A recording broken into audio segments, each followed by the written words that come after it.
एक दिन गोलू चिड़ा को एक बड़ा पपीता मिलता है। उसे वह हैरान होकर देखने लगता है। अरे वाह, ये क्या है? मैंने पहले ऐसे कभी नहीं देखा। गोलू चिड़ा देखकर हैरान भी हो रहा था, तो वहीं डर भी लग रहा था।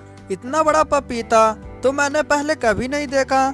मुझे अपने भाई बहन को बताना होगा।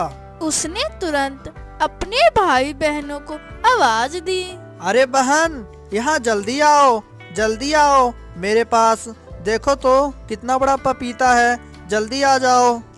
दोस्तों, आप मेरे वीडियो देखते हैं पर आप मेरे चैनल को लाइक सब्सक्राइब नहीं करते हैं, तो प्लीज दोस्तों मेरे चैनल को लाइक सब्सक्राइब जरूर से कीजिए। गोलू चिड़ा उसे चीख चीख कर उन्हें आवाज देने लगा। उसका आवाज सुनकर उसके दोनों भाई बहन कालू, कौवा और लीला उसके पास आ गए। क्या बात है गोलू, ऐसे क्यों बुलाए? अरे दीदी, वहाँ पर इतना बड़ा पपीता है जो मैंने अपने पूरी जिंदगी में पहले कभी नहीं देखा होगा। ऐसा सुनकर वे सभी उसे देखकर चौंक गए। अरे हाँ भाई, सच में इतना बड़ा पपीता पूरी जिंदगी में मैंने कभी नहीं देखा। पर ये आया कहाँ से होगा?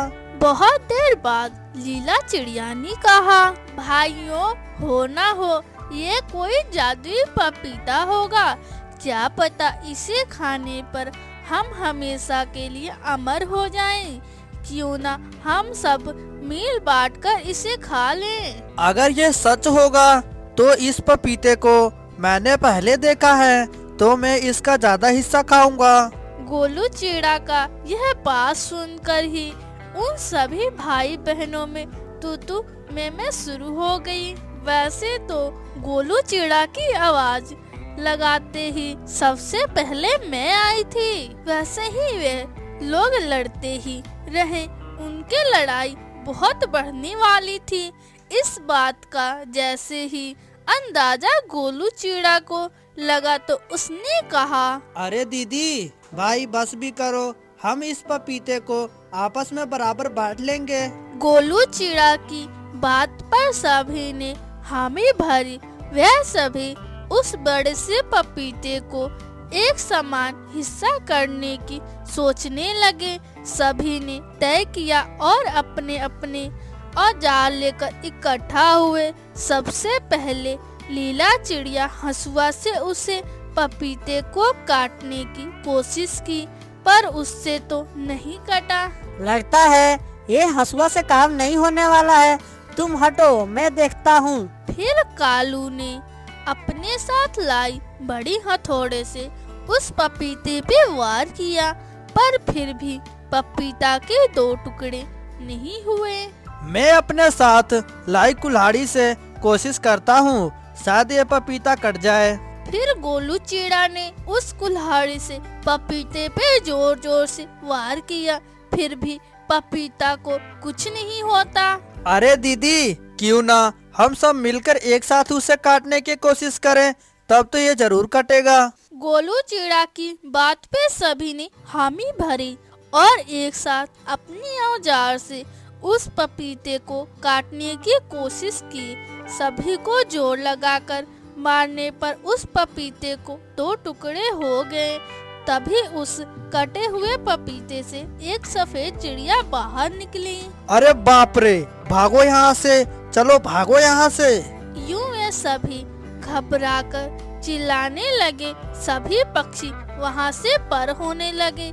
तभी सफेद चिड़िया ने कहने लगती है, मुझे देखकर यूं कहाँ चले जा रहे हो? रुको ना, मैं भी आती हूँ। वह सफेद चिड़िया उनका पीछा करने लगती है। तभी गोलू चिड़ा कहता है, अरे बाप रे, लगता है सच में कोई भूत या पक्षी है। देखना, हमारे पीछे पीछे हमें खाने के लिए दौड़ रही है। यूं घबराए हुए सभी पक्षी एक घोंसले में जाकर अपने आप को बंद कर देते हैं। आपने बंद क्यों किया? खोलो ना दरवाजा, जल्दी खोलो ना, ये हमारा पीछा नहीं छोड़ने वाली है। ऐसे घबराए हुए सभी वहां से हिल ही नहीं पा रहे थे। बार बार सफेद चिड़िया को दरवाजा खटखटाने पर गोलू चिड़िया ने उससे पूछा, तुम कौन हो और तुम उस पपीते के अंदर से कैसे निकली? मैं आसमान से आई हूँ। मैं एक जादुई चिड़िया हूँ। वहाँ पर हमारी बहुत बड़ी दुनिया है, पर यहाँ की दुनिया देखने आई हूँ। मैं आपको कोई नुकसान नहीं पहुँचाऊंगी। उसकी बात सुनकर घबराते हुए सभी बाहर निकले। जैसे ही वे बाहर निकले उन्होंने देखा सफेद चिड़िया को। तभी गोलू चिड़िया ने उससे पूछा, अरे तो फिर तुम उस पपीता में कैसे आए? वे तो मेरा वाहन है। मैं तुम सबकी बातें सुन रही थी। मुझे बाहर आने में थोड़ी डर लग रहा था। इतने में ही तुम सभी ने उसको तोड़ दिया। वैसे भी मेरा वाहन काम नहीं कर रहा था, इसीलिए वहाँ पर रुक गया था। यूं सफेद जादुई चिड़िया ने सारी बातें बताई। ओह अच्छा, हमें माफ कर देना, हमसे गलती हो गई। अरे कोई बात नहीं। कल सुबह सूरज के उगते ही मुझ में फिर से शक्तियाँ आ जाएंगी, तब मैं अपनी वाहन को ठीक कर सकती हूँ। इस तरह से उन सभी में बहुत अच्छी दोस्ती हो जाती है।